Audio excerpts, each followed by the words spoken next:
भोला मांगे गवनवा होली में, भोला मांगे गवनवा होली में, भोला मांगे गवनवा होली में, भोला मांगे गवनवा होली में।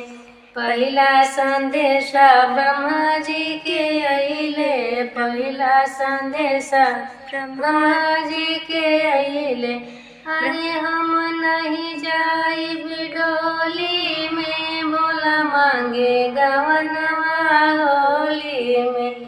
अरे हम नहीं जाइब डोली में, भोला मांगे गवनवा होली में। दूसरा संदेशा विष्णु जी के अइले, दूसरा संदेशा विष्णु जी के अइले, विष्णु जी के अइले, विष्णु जी के अइले। अरे हम नहीं जाइब डोली में, भोला मांगे गवनवा होली में। अरे हम नहीं जाइब डोली में, भोला मांगे गवनवा होली में।